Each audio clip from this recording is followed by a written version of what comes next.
You're watching WRKM Channel 22, number one in the region.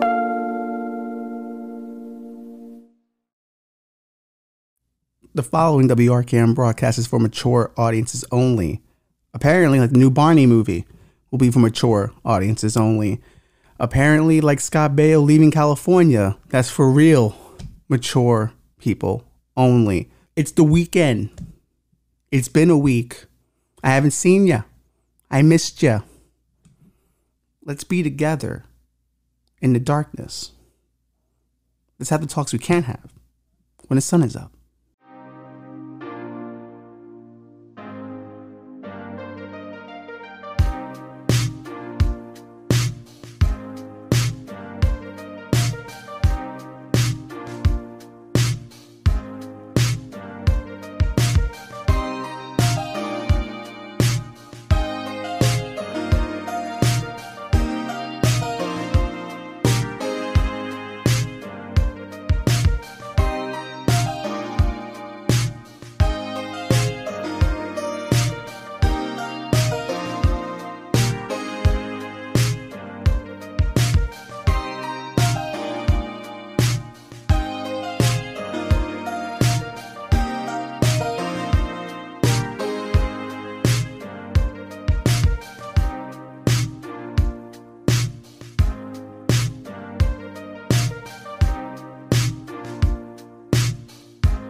Good evening. I'm off to my and this will end in darkness. What is happening? We're back. Supreme Court still sucks. Haven't changed my mind off that. Though, I'll say there were quite a few comments about our views on affirmative action last week. Our views on student loan debt. And I'm sure you'll have views about this episode. I already view this as our best episode. Is that putting the expectation too high? Or not high enough? I'm sure I will disappoint you on that. But I will not be the only one disappointing you, I promise you. There are other people who are out there to disappoint you. And they're getting movies made about them. Oppenheimer definitely disappointed us with his creation of the nuclear bomb. Some would say, Ralph, Japan was wildin'. They were, in fact, what we call wildin'.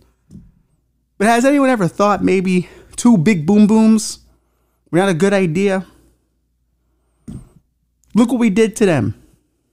Have you seen anime? Hentai? They're not even banging each other anymore. But we did get good video games out of it. Blessings and curses. What was it that Meek Mill's called it? Dreams and nightmares? That's why you have a young producer. Because that's how I know things. It's dreams and nightmares all around. Is that the name of this week's episode? Maybe. I don't know. If we could fit in some Meek Mill's music, that'd be dope. But copyright laws do rule the land. And you have to be careful with them. Sometimes guys like the Fresh and Fit boys will come at you for saying some things about them and, ooh, copyright, you're slandering me. But it's not true. It's not slander to say they're pieces of shit. And we didn't have to use their content to do so. But I'm sure they have let down their parents the same way Oppenheimer let down America. And the same way apparently people feel about Barney. We all know Barbie's coming out, and I'm excited about it. You're excited about it, right, Bobby? He's excited. Mainly for Margot Robbie. I know what you're up to. He saw Babylon and liked it. I haven't seen Babylon yet. But I will be watching Babylon. And if it's not good, there'll be a long conversation after I watch Babylon. But Barbie is coming out. Margot Robbie, fantastic actress. Maybe not the most bankable actress, according to the Revolution, who produces this show. He has many views. Bobby does not like that view. He has many views about the lack of box office Margot Robbie brings in. But it's not the box office I'm worried about. You know what I mean? It's how many of the guys are going to go see it. Because guys, we go to see the movies. Ladies, I don't know. I haven't looked at the demographics yet. They certainly saw Lady Ghostbusters, and that was a mistake. That movie's terrible. But Barbie has now opened up a whole line of Mattel movies. They've got a grim and gritty Hot Wheels movie coming out. What's so grim and gritty about Hot Wheels? I don't know. Lena Dunham, that functional mental deficient, is doing Polly Pocket. I didn't know there was a story to Polly Pocket. I knew there was a story to Mighty Max. See, that was that burp I was telling you about earlier that I was waiting to come up before the show. Said it would come out while I was recording. It always comes out when I'm recording. It's the air. I don't know. I'm not a doctor. We could get a doctor on here to talk about burping one day because there's so many burps happen on here. But Mighty Max had a story, and it was the same thing as Polly Pocket. It was a small little thing. Like, it would be like a skull or a monster's head, and you would open it up, and it would have like a whole adventure. And the little comic book would come with it telling you what the adventure was, and you would live through the adventure with Mighty Max. And he had a lore. He had a red baseball cap that had an M on it. And apparently it's Egyptian. And it gave him Egyptian powers. I didn't know Egyptians were rocking fitteds back then. You learn something new from Mighty Max every time. Does Polly Pocket have a mythology that deep? I think not. What's the mythology of Polly Pocket? She likes going shopping? She likes hanging out with the girlies? That's not a mythology. That's a hangout, which I'm all for. But what's that movie going to be about? Who knows? Maybe it'll go meta the way Barbie's going meta. The way everyone kind of wants to go meta now. It's what they're doing with Barney. Here we go. Back in 2019, Mattel and production company Valparaiso Productions, I'm getting better at pronouncing words I don't understand, announced the development of a live-action Barney and Friends movie with the main character being Barney, starring our boy from Get Out, Daniel Kaluuya. Interesting casting. Don't know if he'll be in the suit. Barney was a ubiquitous figure in many of our childhoods. Then he disappeared into the shadows. He left misunderstood. Kaluuya said in a press release at the time, "We're excited to explore a compelling modern-day hero to see if this message of I love you, you love me can stand the test of time." In a new interview with The New Yorker, Kevin McKeon, a Mattel executive who works in tandem with former Miramax Robbie Brenner, shed light on the Barney film, which McKeon says will be an adult-focused movie on the former kid-loving dinosaur. Kid-loving dinosaur sounds like a pedophile dinosaur. So maybe they could have chosen better wording for that. We're leaning into millennial angst of the property rather than a fine-tuning this for the kids. It's really a play for adults. Not that it's R-rated, but it'll focus on the trials and tribulations of being a 30-something growing up with Barney.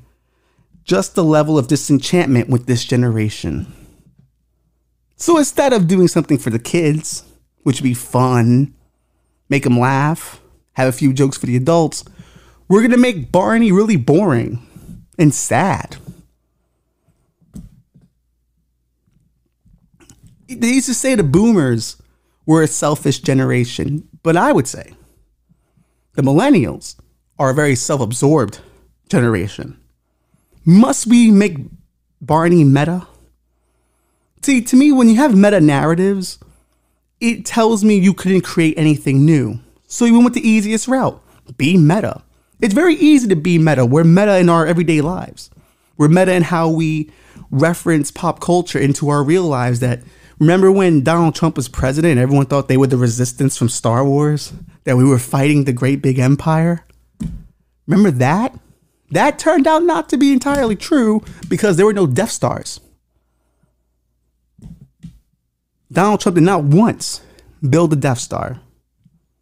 That point for him. Did Joe Biden build a Death Star? No, he didn't either. But he was kind of Obi-Wan, but did he die and then mysteriously disappear? He did not. So everyone ended up a little disappointed at the end of it. Maybe he's saving that for the second term. Maybe he, wins and at inauguration he just dies and disappears. Cloak just his suit just drops, and it's like, no! Then we're stuck with President Kamala Harris. But you can't always get what you want. And that's something I feel like millennials struggle with. This idea of disenchantment has always been funny to me. It's not that I don't think my generation had it hard. 9/11 was a thing. The recession was a thing. There are still race issues in the country. That's still a thing. LGBTQ people plus are still a thing. Having issues still. So clearly, people are still having issues. Like, issues went away. But it's almost like, when do you get over it? Like, we've had a reckoning with our parents. We've had a reckoning with our society. Now we're having a reckoning with Barney? Can the idea of you love me, I love you stand the test of time? Of course it has. People are still falling in love every day. People are still doing things for the people they love every day. It's survived. On a societal level, hate to break it to you, it was never that. I don't know what society these people are grasping for. It never existed. Even during the 60s, during the quote unquote fucking free love movement, not everybody loved everybody. Can you possibly love everyone? I think not. The other day, I was on a train, mind my own business, had my cell phone, listening to some cool philosophy podcast, and a hobo man, African-American man with a textbook and dreads, sat across from me next to an Asian lady who was just on her phone as well. And he got highly upset that we were on our phones. He signaled to me to speak to me. I took my headphones off. And he said, "What did you do before you had your cell phone?" And I was like, "I read books on the train. Now I can read books on my phone. Or listen to books on my phone." That don't sound like somebody who read books before. I'm like, what does that even mean? I did read books. I have a list of them I could point out if you want. But he was so upset about the phone. He was just like, "No, I can't possibly believe you read book." Even though he had a textbook in his hand. Which, if he really wanted to reach me, he should have opened that book. Share a chapter with me. Read to me, if you will. Show me what I'm missing out on. I, of course, ignored him with my headphones on, and I got him a little upset. He said, "Well, I hope you die." F word. Faggot. And I thought that was a little much. Because one, he assumed my gender.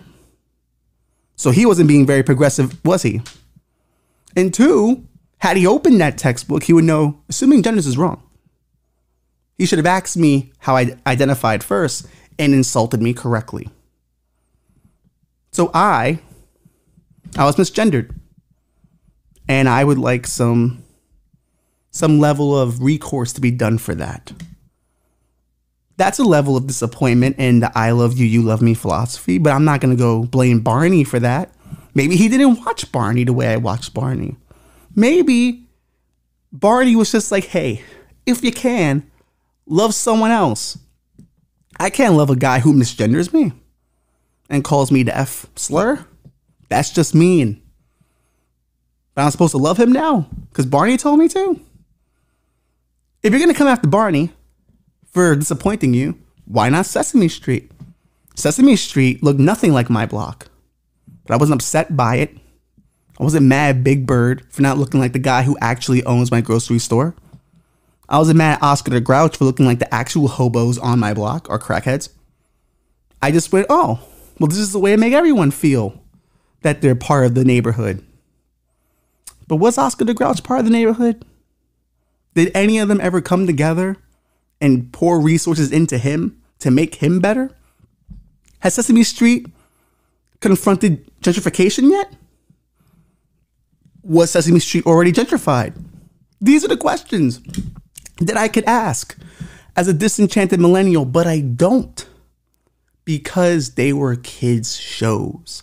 They weren't for me. They're not for me anymore. Why would I make a Barney movie for my generation? Are we going to go after Yu-Gi-Oh next? None of those monsters actually came to life when I played Yu-Gi-Oh! Magic the Gathering? Half of those things aren't even real, but there's no real magic, but you still play Magic the Gathering. Ash Ketchum got to go on a great journey at 10 years old. He had to go catch Pokemon. Am I mad at my mom for not letting me wander the streets picking up weird animals? No, because some things just aren't real. Some things are fictional characters, fictional universes. Barney was telling you a wish, how he'd like you to live.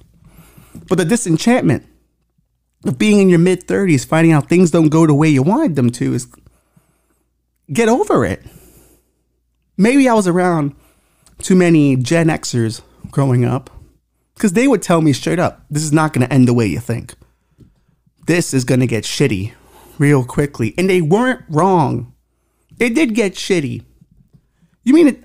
When I was, 2000? I don't remember how old I was in the year 2000. I was probably 12 maybe. Could be wrong. I'm not a mathematician. But I remember when George Bush became president and the Supreme Court decided that guy's president. You know what I said? This is bullshit. I got over it. Elian Gonzalez. That was some bullshit. I got over it. Bill Clinton got his dick sucked in the White House. I got over it. The war in Iraq. I got over it. The recession. I had to get over it because there's no getting back the money you lose. It's just gone. And you can cry about it or start selling these rocks. And that's what you have to do sometimes. I think in a lot of ways, my generation is disenchanted because they always thought, hey, someone was in control of this chaos. Someone or the buck had to stop somewhere, but it didn't. No, did it? All these things I mentioned happened to my generation. And now once they go, maybe someone's not in control of this. So I should start doing my own thing so I can be in control of my life. They will reckon with everyone else, their parents, the institutions, Barney, but they won't reckon with themselves. I think this generation being the most mentally quote unquote fit generation, or the one at least investigating their mental health in a meaningful manner, might have been a bad thing. Because you can be too self-aware. You can be too smart to where you go all around to being dumb. I do it every week on the show. But I do think that we've just gotten to a place where we're learning things about our mental health. We're learning about the trauma we experienced. And now we want everything to reckon with what we now realized. Instead of realizing growth is a personal journey. It's not Barney's fault. This is my Good Will Hunting moment, like where I find Barney and go, Barney, it's not your fault. Barney, it's not your fault. And he cries. He's a big purple dinosaur. I just want everyone to love each other. I'm like, I know. But have you seen these fucking people? Like them? The losers. I think millennials just feel like the mythologies never held up. And the thing is, mythologies are just mythologies. They're just stories. They're just ideas that you can use in your everyday life. They weren't meant to last. You have to make them last. And the idea that a Barney movie is not going to be for children, which is unfair to the children who love Barney now, who fucking dig Barney now. So the same way we always felt that boomers were super selfish with resources, we're now going to take Barney from them and make it about us because we're disenchanted. Which is kind of a real boomer logic, because boomers always make it about themselves. Boomers think they've achieved just about anything. They're both the world's greatest heroes and also the world's greatest victims. It's kind of amazing. Where we just go, we're the world's greatest victims, but goddamn, we're so smart. We're so smart and we're so meta. Meta is creative laziness. If you must take something fictional and bring it into the real world, What you've said now is, I couldn't make this work in the world that exists. It was easier to do this. It's kind of why the Star Wars trilogy, the new one, doesn't work. Star Wars was never meant to be about Star Wars. But they turned a trilogy into being Star Wars about Star Wars, which then became about being about George Lucas, who they swore they wanted to get away from. How'd that work out? Didn't work out very well. The brand's kind of hurt. When new Star Wars stuff releases, there's no real hype for it anymore. It comes and it goes because people kind of reckoned with it already. Okay. Luke Skywalker let me down in some way. He became just like every old white dude. He wasn't special. So the guy who taught me all these meaningful lessons is no longer meaningful to me. We've deconstructed him. He's just like everyone else. He can go. So now Barney is going to go the same route. Like the church, like your government, like the economy, it's Barney's turn. Barney's turn to get crucified and get put on the stand. They might as well turn the entire Barney movie into a congressional hearing. Barney, when you were telling people, I love you, you love me, and we can be a happy family, did you mean that for everyone? Like all races of people? In all genders? Or were you just talking about other purple dinosaurs? Put him on a trial. Have him answer those questions. Apparently it's his fault. Barney ruined everything. Thanks, Barney. Wasn't anything else. And it's kind of beautiful in that way. Maybe this kind of has made me who I am. But having watched all those historical moments and realizing, maybe the adults don't know anything either, was actually releasing and freeing for me, to where I don't blame Barney, or I don't blame the boomers really, or I don't blame Gen X either. I just blame people. Life sucks and then you die. Or, how about this? Life's what you make it, and then you die. Life can be dope if you want it to be. What's your level of success? How do you deem success? What makes you happy? Is being a good father making you happy? Being a good husband making you happy? Then you're a happy person. You're successful. Did you think you were going to have the four-car garage, 2.5 children, a dog named Pogo, the snow bunny named Becky? Some of us have dreams of snow bunnies, not me. I got my honky, and I am all right. I'm only going to have one kid, I think. That's the goal. One done. If I can get 2 for 1 on twins, I'm into it. But I also realize, hey, I might not own a house in my lifetime. Unfortunate. We should do things to change that. But there is no disenchantment. It's just acceptance. Once you free yourself of expectations, you can accept just about anything. Or you can live in just about anything. You're only limited by your own desires. But of course, our desire is to whine, complain, and take Barney away from the children because it has to be about us. Because we yet again need another piece about being mid-30s and not getting what we want. It kind of gets depressing. It kind of just creates that doom cycle. Oh, it's never going to get any better. And oh my God, the boomers ruined everything. And then the Gen Xers didn't really... It's like, get over it. You could be in a country fighting for blood diamonds. And for those people who are fighting for blood diamonds, good luck.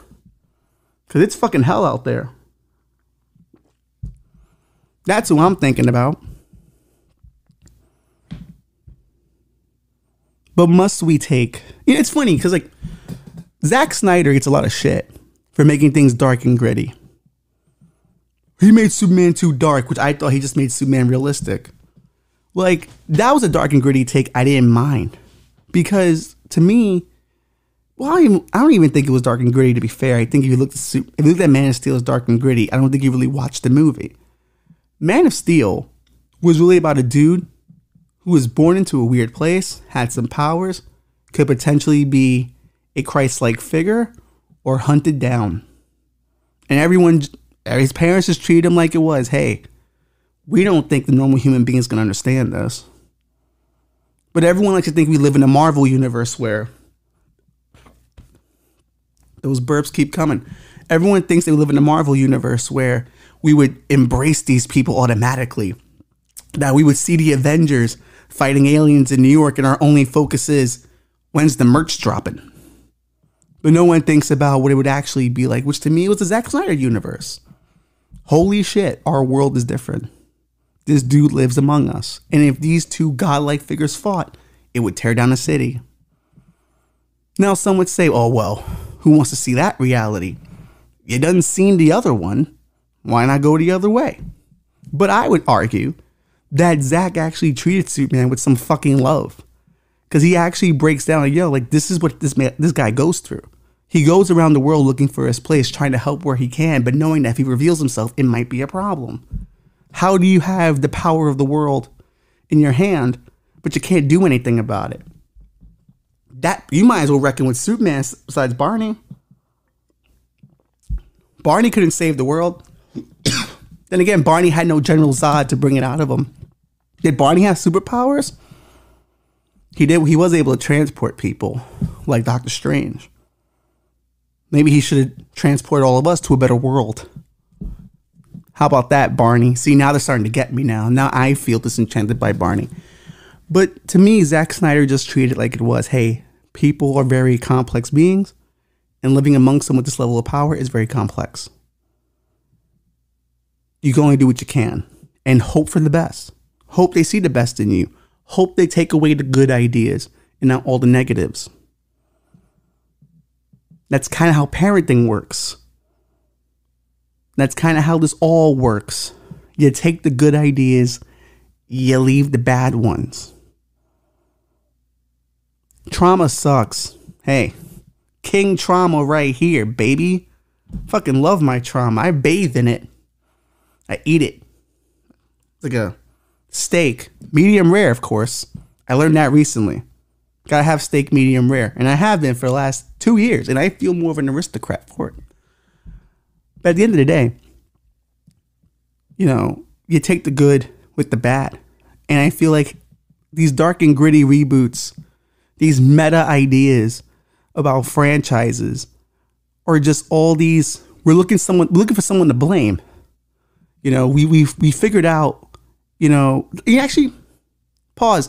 Someone said that we shouldn't teach children about Santa Claus or the Easter Bunny or the Tooth Fairy, because you start them off in a world with lies that eventually they find out about, and it changes their perception of their childhood a little bit. Like, oh, that wasn't Santa. There was no magic. It was my parents busting their ass to give me joy, to give me something that felt otherworldly. And the thing is, we all live in a lie. Our government, kind of a lie. It's a fairy tale. The founding fathers were these great guys who conveniently learned from the Enlightenment but forgot the parts about slavery, and then started a country that said all men are created equal, but forgot about slavery. And they fought the British, and we won independence, and everything was great ever since then. That's how some conservatives would look at it.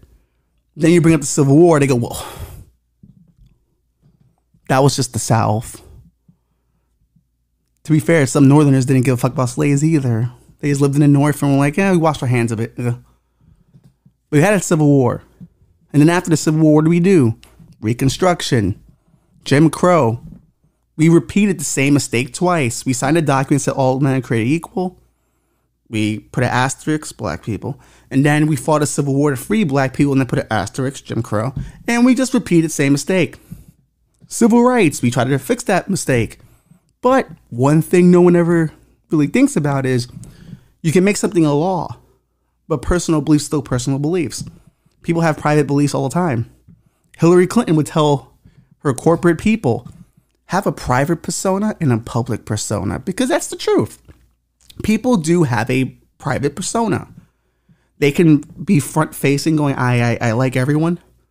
Everyone's cool. Everyone's dope. But inside they're like, these fucking spics. You know what I mean? I can say spics because I'm Puerto Rican. But that's just how it is. So everyone thought once you passed civil rights, everything was just going to be fine. Everything was going to be fine and dandy. No one's going to practice racism anymore. And it's why now I kind of laugh when people talk about the race issue now, going, aren't we tired of it? It's like, why isn't there no racists? Why are there still some people who are racist? You know, and that's just kind of what it is. Not all fairy tales end the way you think. Some fairy tales only work if you work it. Could America be a place where all men are created equal? Sure. 100% someday. That day ain't today. Could be, though. Could be. Barney, I love you, you love me. Is that today? Maybe not. But it could be if you work it. And how about we just let the kids have that? Let the kids have the myth. How about you make a movie about them? What they need to know to enter society. We're at our mid-30s now. There's nothing more you can do for us. Making Barney geared towards us is sad. It's depressing. It's kind of like that older dude. I used to go to a lot of college parties, and there would be a guy who graduated like 4 years before, still hanging out at the college party. And you're like, dude, what happened? What happened to you, dude? Like, you're still hanging out here? Yeah, man, like college, man. It was the best it was ever going to get, man. It's like, that's depressing. If you're still going to your old high school, hanging out, and you're like, what, sophomore, junior in college? What are you doing? That time came and gone. You're still holding on to those beefs? Move on, kid. Doesn't get any better. You have new beefs. Workplace beefs, college beefs, family beefs. There's more beefs to move on to. You don't want to keep going back to your starter kit of beefs. You have to evolve. No one ever goes back to their first feud in pro wrestling. You always keep going up the card. Well, you want to be a curtain jerker the rest of your life? People who understand that just got a life lesson. The rest of you, I can't help you. But it's what it is. If I focus on Barney letting me down, what will I do? Nothing. Just probably cry in a corner. Because that purple dinosaur fucking let me down. But so has America. So has family members. So have just about fucking everything. Disenchantment? Fuck off. It's called life. It's called life. Talk to your therapist about it. I should talk to my therapist about it. I don't have one, but I'm going to get one now. And this is going to be the first conversation we have. Barney let me down. You know what she's going to do? Are you fucking... I promise I wouldn't say that word anymore. What, are you fucking dumb? Like, you know, just... I'm going to say the R word, but I had to stop myself because I love that word a lot. But what, are you dumb? Still crying about Barney? What are you, 30-something years old? People are always crying about things they think they lost. It's weird. Even like Scott Baio, decent actor. He was Chachi back in the 60s and 70s. Scott Baio, who, to be fair, we only brought back into the public realm due to the celebrity era. And we ironically made him a legend because we kind of felt bad for him. He was an actor that fell on his ass and we needed a celebrity to laugh at. So we brought back Scott Baio and he was looking for love. And there were a lot of seasons of that show where he was looking for love. It kind of made you question were any of these relationships real. But Scott Baio had to pay the bills. Scott Baio would show up in movies like, oh, it's Scott Baio. Get it? Because he's such a fucking failed actor. We made him a legend ironically. We made him matter ironically. Now, Scott Baio is leaving California. Why? Because the homeless people are just ruining California, apparently. This is not my country. This is not my California. What California were you fucking talking about, Scott? Was it the thing you worked yourself into a shoot on? That it was all clean paved ways when you have money? That You were in nice neighborhoods because you had cash, buddy. Had you left Beverly Hills, you would have noticed shit's kind of fucked up. Skid Row didn't just magically show up. Skid Row was always there. Compton was always there. Now, would some say the homeless population's gotten bigger? Of course. No one's arguing that. All major cities are going through it. Just had a pandemic. Just had, what's or an impending economic collapse. What do you think is going to happen, buddy? If Scott Baio was really bought into the myth of what California used to be, he'd stick around and try to fight for it. Because it's not about what it did for you. It's about what it does for everyone else. You're supposed to be inspired by what you take in or what your happiness is, or, in a sense, like city pride, state pride. That should want you to be better or to help a state be better. He's got access to some funds, unless he spent them all, which in Scott Baio's case, I would not be surprised. Lots of actors from his time didn't know how to spend money correctly. It happens to everybody. Ron Howard was the only one to really make it out. Fonzie made it out. He actually decided to be a good actor. And that's the key. You have to make a choice when you're in those old school sitcoms. You can either be a shitty actor forever, or you can try to become a good one and have a long career. And he did. Fonzie was always cool. So I feel like it's a little unfair. Chachi was never cool. Imagine Scott Baio sees this and he's like, Jesus, why is this guy fucking up my entire career like this? Well, shouldn't have been talking shit, bruh. It's not even my state. How am I defending California as a New Yorker? That's a fucking heresy there. But everyone believes their era or their time period was the best. And everything's going to shit now. There's not one generation I meet that doesn't think everything's going to shit. Gen Z, I get a mixed reaction on. Half of them think it's going to shit. Half of them are kind of optimistic. I like that. There's a balance. But everyone else is all doom and glooms. Which I would say, start doing drugs. Everything's great when you're on drugs. And I'm not even talking about just regular like coke, heroin, weed. Start doing prescription drugs. Get some Zoloft in the system. Pump a Lexapro, bro. Get a Xanny if you can. Get some lean. Let's bring lean back. Lean was fun for a while. Killed a few rappers. That's not a positive, but they probably felt really positive about their life at the moment of their death. They probably didn't even feel it. How about we go to that? Let's start numbing things. Or let's get Scott Baio a job. How about that? There's an account called What is New York? And the job listing was for talent gigs. And it said, be a character at my wedding. We are looking for someone to attend our wedding in character. We will invent a backstory and name for you. You will get dinner and be an invitee. You will tell folks that you are a friend, not a hired performer. You have to stay in character all night. We haven't decided on the character. Perhaps you will wear pig prosthetics and pretend that you're just really into that. Or maybe you're a bad ventriloquist. Or a hobbyist Frank Sinatra impersonator. These are just examples. Someone with a background in improv might be good at this. We prefer that you be over the age of 40. It is important to keep it PG and don't harass our guests. The wedding will be in autumn 2024 in Fairfield County, Connecticut. We will discuss pay.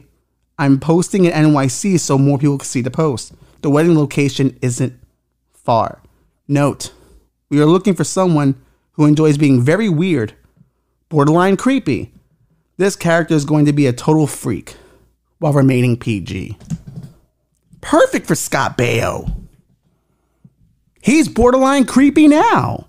He was borderline creepy on that dating show. That's a role for him. I thought about taking up this part. I thought about reaching out to these people and seeing what character I could play for them, but I would want to have my own character, to be fair.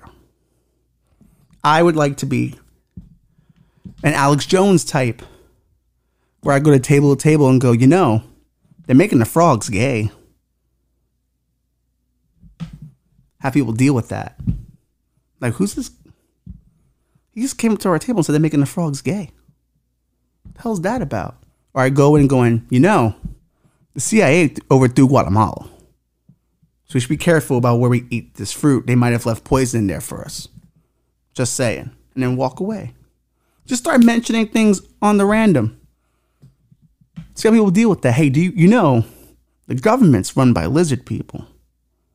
Just want you to know that. And that priest we had seemed a little reptilian, didn't he? Weird.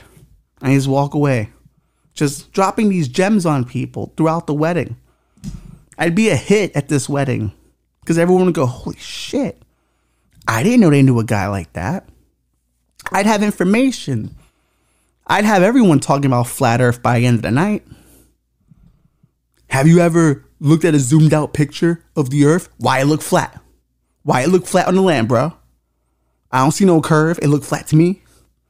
You ever been on top of the Empire State Building? Why it look flat? Why isn't it curved? Stay woke. Stay woke. I can do that. I kind of want it to happen at my wedding. I want to have a table of my most conspiratorial friends and have them right there. So at any time where the wedding gets a little boring, I can cut to that table.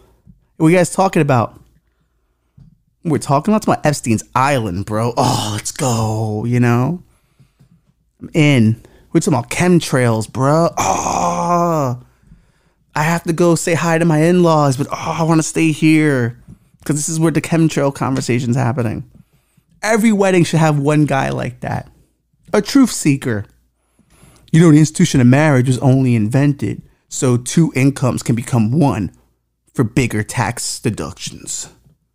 Whoa. Word? Yeah. And the diamond ring was invented by the diamond industry to move diamonds, bruh? It wasn't even really a thing back in the day. Whoa. Be deep, son. That's the kind of wedding guest I want to have. People who are constantly looking at my wedding like a psyop. Ralph and that girl don't even know each other, bruh. They're two government hired actors. I've known Ralph for a long time, but he's definitely a hired actor. That guy's got a podcast, and he's talking about Bohemian Grove and hasn't been shot. Psyop, bro. This one in darkness thing, psyop. Those are the people I want at my wedding. I hope someone does it. I hope my friends and family are listening. I want someone to get up in the middle of my wedding.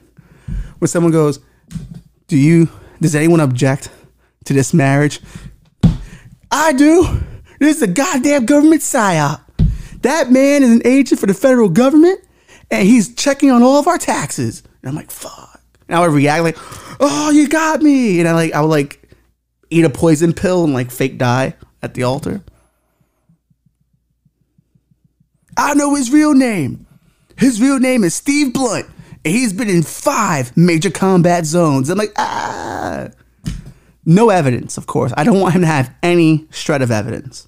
It's just all accusations. And the only evidence is that I take a fake poison pill and kill myself. It could make things interesting. I always wanted something like that for my funeral. I always said, when I pass away, hopefully in my 80s, most likely in my 60s, I always wanted them to hire the most random actor. Let's say Kendall Roy from Succession, right? He comes to my wedding and he's broken up because of my funeral, he's broken up about it. I want him to cry like we fucking knew each other. And everyone's like, hold on. Is that Kendall from Succession? Holy shit, did Ralph know Kendall from Succession? I think, yeah, he seems to. He's really crying. Man. You don't think he's going to give a speech, do you? I don't know. And I want him to. And I want him to give the speech he gave his dad in that show. You know, they would say Ralph was a trailblazer and could not be controlled and would just say random things on the microphone, whether they were right or wrong. And God damn it, I hope I have some of that in me. And he just walks out. Doesn't even stay for the rest of the funeral, just leaves. Everyone's talking. Like, one, that was Kendall Roy. Two, did he just rip off Succession at Ralph's funeral? That's weird. I feel like it would break up the sadness. You know, people like, they couldn't really like, they could mourn me, but they're like, yeah, it was a beautiful funeral. You know, it was really sad, but Jeremy Strong showed up and just made everything fucking weird. Like, he just showed up and just started quoting Succession the entire time. You know? He rapped the Beastie Boys while up there. R to the Ralphie, he be the homie and he ain't playing. If you don't watch Succession, you don't understand anything that's happening right now. But you should watch Succession. It's a fantastic show. It's over now. You can catch up to it. But that's what I want. I want wild figures to be at my wedding and funeral. My kid's first birthday. Maybe I hire an actor for that. You know? Maybe like a cult leader, you know, change it up. Maybe like do a whole gimmick where I've just joined a cult, but no one really knows until my kid's first birthday. And this one guy's just hanging out, you know, he's got like a bunch of chains and bracelets. Oh, what do? I run a group called The Family, and I'm happy to say Ralph and Tina are part of my family. And now, so is their child. Oh! Well, what's the group about? Well, we meet up on Sundays, and we put on costumes inspired by animals. I usually wear a turtle costume. Ralph and his wife have become the sparrows. They have little feathers on their arms and they flap around. And we worship the animal god, Zimu. And we just, you know, bond together. Some would say we share our lovers with one another. We do cut ourselves so that all of our blood could be in a chalice. And we drink from it. So we would all share each other's blood and become family. It's actually a really beautiful experience. And I'm just so happy that Ralph and his wife and now his child are part of my family. And he just has a dead pit, like it's normal. People at the table are like, holy shit. And all day, everyone's like, dude, I gotta talk to you about this fucking guy at the table. I'm like, oh yeah. That dude's cool, man. Like he's been really helping me, you know, through like some of my stuff. You know, he's been really like an influence on me, giving me good advice and, you know, just help me find the best me I could possibly be. And they're like, yeah, that's great. But like, are you wearing sparrow costumes on Sunday? And are you like cutting yourself to pull blood in the chalice and drink from it? Did he tell you about that? Oh, man. Yeah, it's actually kind of fun. It's actually kind of fun when you think about it. It's actually pretty cool. I'm part of something now, you know, I feel like I'm part of something and my life's going places and, you know, it's definitely, you know, not an expensive hobby. You know, I have given him 10% of my earnings every check, but for what he gives me back, it's just the right thing to do for me and my family. And now for my child, who will be raised by his family. I got her costume recently. She's going to be a cat. And she's going to walk around the performance. She's going to crawl around. She crawls. She's a baby. 1-year-old birthday. But she's going to be a little cat crawling around. You know? Can't wait. And it's really exciting. And just people look at me like, what the fuck happened to Ralph? It's in a fucking cult, man. And the entire time, no one wants to offend me. Because they're like, what's... Clearly, Ralph must know what he's doing, you know, and it's his kid's birthday. We can't just fucking yell at him now. And I don't correct them on any of this for like years. It's the one time they ever hear about this cult I'm part of. It's the one time they're ever confronted with it. It becomes part of my gimmick, my mythology. Oh man, like Ralph's cool, man. Like Ralph's a good friend, but did you hear about the cult he's in? I thought he was a smart guy. Fuck, man. How do you get caught up in a cult? And, I just act very normal about everything. Long-running gimmicks. That's what you need in life to make life worth living. It keeps you entertained. And then when someone finally confronts me about it, I'm like, well, what about the cults you're in? Huh? The Democratic Party? The Republican Party? What are you, a libertarian? Huh? What company do you work for? You work for Google, bruh? Well, that's cool. What's the Google stance? Do no evil? But they're doing evil, ain't they, huh? Yeah. You're part of a cult, bruh. All of you are part of a cult. And I start shooting at people. You're a Catholic. You're a Jewish. You're a Muslim. Those are fucking cults. All right? They'll get mad at me because I go on Sundays and just like a sparrow flapping around having fun at my church while you guys have boring times at church. I have fun. There's a blood chalice at my church. And I get to be a sparrow and flap my wings and be free. And then sometimes I bang another man's wife. This is really connecting to last week's episode, but I do. That's part of the cult. Don't get mad that I have a more fun life than you do. I'm living my truth, my dream. I am not disenchanted because I am not waiting for Barney to save me. This weird guy who makes me just like a sparrow is going to save me. Then by this time, everyone's kind of horrified. And I go, okay, I'm sorry. I've been fucking with you guys for like the last 10 years. I'm not part of a cult. It's a long-term rib. My wife knows about it.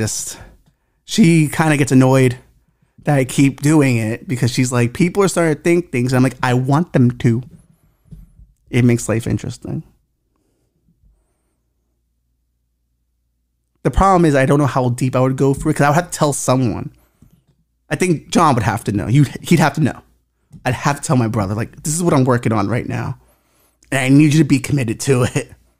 And let me tell you, when he's committed to a grift, he can stone face it up. He can work a gimmick. He's working a gimmick right now. Some of you don't even know about it, bro. The Bushwick Nightmare, bro. One day you'll all put the pieces together. Right now he's just doing the work. But that's what it is, man. We're all looking for something. We're all looking to make sense of how we live life. So we fall into weird, beliefs. We fall into weird gimmicks to entertain our time. All of this really is what you want to make it. Do you want to make it a dream? Or do you want to make it a nightmare? Brought it all back to the Meek Mills. God damn, I'm getting good at this shit. Woo. I can't play Meek Mill, so I'm just thinking about it. My favorite Meek Mills is the intro to Championships. Damn, he kills fucking. I can feel it in the air tonight. But why be disenchanted? Make your new dreams. Make them realistically with what you can obtain. Don't blame Barney. Don't blame your parents. Don't blame the boomers. Don't blame Gen X. Just move on. Disappointment's normal. Move on. We all have it. We all have it. If they ruin this Barney movie, I'll be really upset. Because Barney still means something to me, goddammit. A smartwatch letting me know that my new Thread account is getting a lot of followers. If you haven't heard about Thread, it's the new Twitter alternative from Instagram. Or Meta, oddly enough, from Mark Zuckerberg. And the truth is, with the war between Twitter and Threads, it's just the latest in an ongoing battle between two tech giants having a war over owning our data. And I am proud to be part of it. Whether it's a cage match between Mark Zuckerberg and Elon, whether it's these two battles or these two apps doing battle, I'm happy to be here because I would like to pick my overlord. Because that, I don't have to think anymore if they own my data. We all want someone to be in charge to control the chaos. Let's pick one. Zuckerberg or Elon. I think there's benefits to both. Zuckerberg has a cool biographical movie called The Social Network.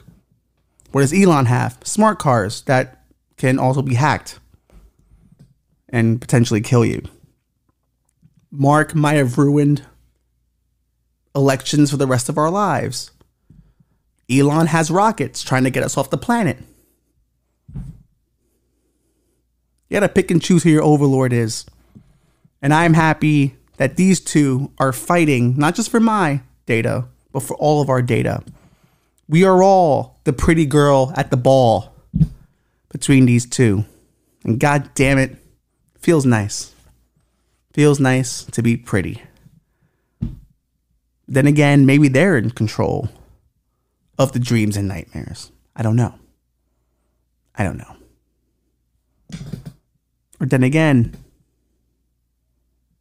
maybe we all know how this one is going to end.